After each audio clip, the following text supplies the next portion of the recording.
Riding a motorcycle can be a lot of fun, and motorcyclists and their friends enjoy getting together and riding.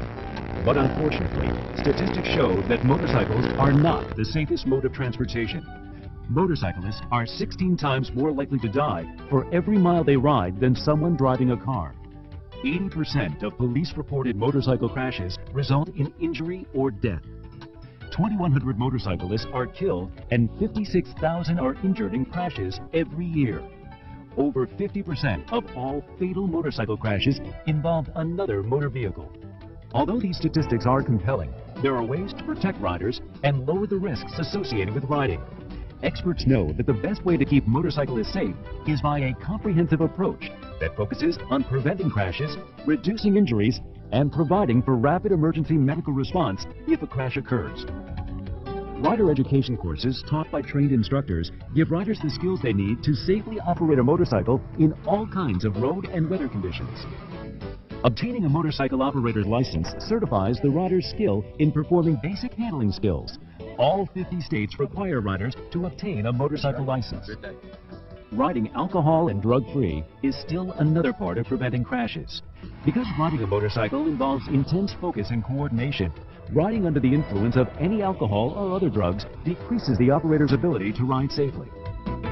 Working to prevent crashes by training and licensing riders is an important step. But when crashes occur, and they will, perhaps through no fault of the rider, riders need to be protected from injury. Wearing the right kind of gear can protect the rider and reduce the potential severity of injuries. Leather jackets, pants, and gloves all protect the rider from road rash. But the simple act of wearing a helmet is the most effective measure a rider can take to prevent what can often be life-threatening injuries. There is clear, irrefutable scientific evidence, and this has been proven over and over again, it does not need to be proven anymore, that you are much more likely to suffer a serious brain injury if you're not wearing a helmet than if you are. Finally, rapid and appropriate emergency response after a crash occurs is also important. Trained emergency medical service personnel provide life support at the scene and during transport to the optimal emergency care facility. Their expertise can save lives. All of the elements of the comprehensive approach are important to make riding safer for motorcyclists. But experts recognize that the most important factor affecting rider safety is wearing a helmet. And the proven way to get all riders to wear their helmets is through a law.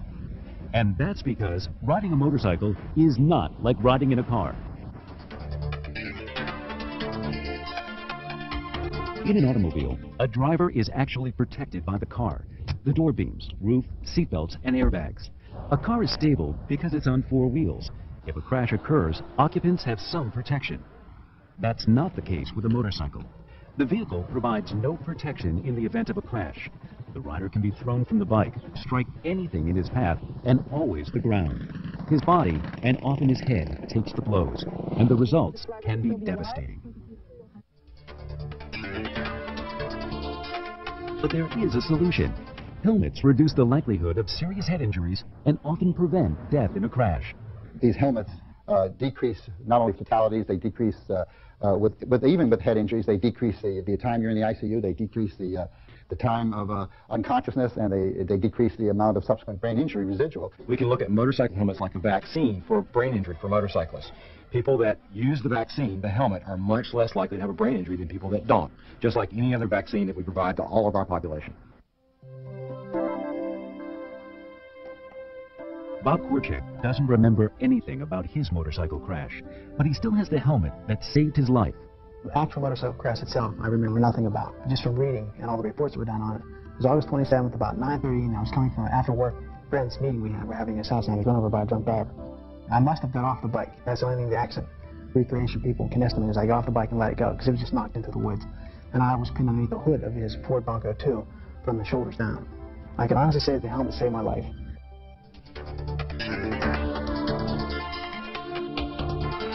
Emergency medical services know that when they're called to the scene of a motorcycle crash, there might be chaos, and the injuries may be serious and life-threatening. Their job is to provide the best care for the patient en route to the hospital. A serious motorcycle crash can really be a very difficult situation. They can have multiple injuries, a lot of broken bones, a lot of bad road rash and scrapes if they're not wearing appropriate protective gear. And of course, if they're not wearing a helmet, their head can be really very badly injured. Well, the most mild problem somebody would have is what we call a concussion, which is a temporary loss of neurologic function, so that someone might have a head injury and be unconscious for an hour and then wake up and the next day be totally normal. The most severe types can leave you in coma for weeks and leave you totally unaware and unresponsive forever. Unlike the road rash that you get from scraping along the concrete, that'll usually heal up pretty well on its own, your brain doesn't heal well. And all that you can do is hope that what's left will take up some of the previous function. And if too much is injured, you usually don't have enough to take up previous function. And next thing you know, you can't walk, or can't think, or can't speak, can't care for yourself. The recovery process for a crash victim can vary tremendously. The process of recovery can be very long, frequently starting with coma, starting then to an agitated phase where people are very difficult to manage because they're very confused, starting to regroup, and then sometimes getting back to almost normal. But that's not always the case, so it could be stalled anywhere along that process. The family often suffers the most as they wonder how or when their loved one may recover.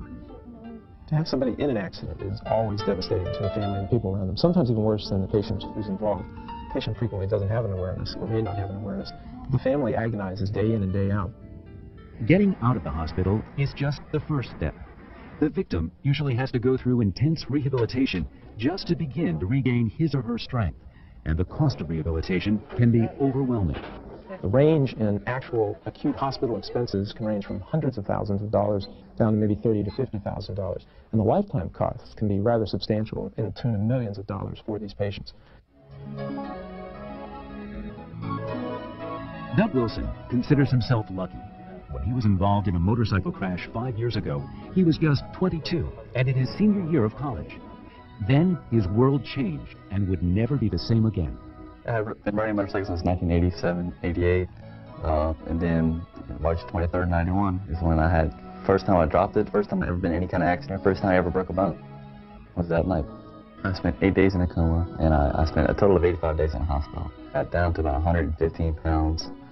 When I came out of the coma, I couldn't walk, talk, I couldn't sit up in a bed, I couldn't do anything. You know, they had, I was, you know, IVs and everything. I mean, I was even in diapers again. I was a newborn again. Those people grow up once, I had to do it twice. I was not wearing my helmet when I had the crash. I was a college student. I was invincible. I was young. It was never going to happen to me. Sometimes I wore it, sometimes I didn't. It wasn't a law. It wasn't mandatory. And I didn't wear it that particular evening. And that night, things changed. I broke two other bones. I broke 3 total. One was my pinky. The other 2 were the orbit to my eye, and my cheekbone was shattered. And I have metal here and here. And so much of it was to my head. You know, we've all heard of the $1 Million Man. Well, I'm the $500,000 man. My message about helmets, I think everybody should be required to wear a helmet. And I say that people are like, that's my right, I can choose this and that. And I hear all the time, that's right. But the thing is, it doesn't affect just you. No one's an island. But when you do something that affects so many other people, you don't have that right. Helmet laws that require all riders to wear their helmets have proven to reduce injury and death in every state where they've been enacted. And they end up saving taxpayers millions of dollars and would go to support crash victims in their recovery. The numbers are compelling, and helmet laws have proven to be so effective because when they're in effect, almost 100% of riders wear their helmets. Look at Maryland, for instance. In 1992, the legislature passed an all-rider motorcycle helmet law. The first year that law was in effect, there was a 26% reduction in fatalities. This year, there was a 50% reduction in motorcycle fatalities. We found that the number of people hospitalized for motorcycle injuries went down by over a third. The number of people hospitalized for head injuries went down over a half. The number of deaths dropped by 37% the first year. And the proportion of hospitalizations that were for head injuries fell. The total cost for motorcycle injuries was down about $30 million in each of those first 2 years after the law was implemented. We saved $8 million in 1995 as a result of having helmet laws in place. All-rider motorcycle helmet laws are important to the community because they save lives and save taxpayer dollars. Mary Price lost her oldest son when he was just 19. He was riding a motorcycle, and he wasn't wearing a helmet. And I constantly told my son to wear his helmet.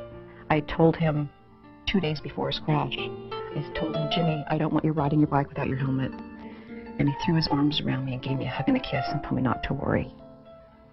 That was 2 days before his crash. The crash occurred in daylight in the afternoon after Jimmy went to the local high school to pick up a girlfriend. So he left the house and drove over to the high school. Couldn't find the girl, thank God.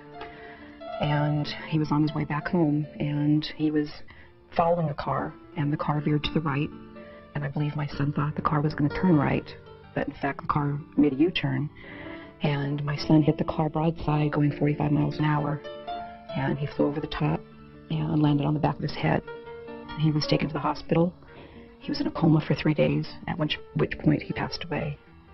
The death of her son did not signal the end of Mary's horror with motorcycle crashes. A week after Jimmy died, Mary witnessed a motorcycle crash. I turned the corner and I saw this motorcycle laying down, and I parked my vehicle. I ran over to the motorcyclist, and he looked up at me and he said, "My legs hurt." The only difference between him and my son was the fact that he was alive, talking, and wearing a helmet. These powerful experiences fueled Mary's desire to make a difference. She became an activist who, deservedly, gained much of the credit for getting a universal helmet bill passed in California. The process took over 5 years, years well spent in Mary's eyes. When you sit next to someone that you love and watch them take their last breath and know that because they died, others now are going to live, I wish I could have made my son come back, but I knew I couldn't do that. But I could help others.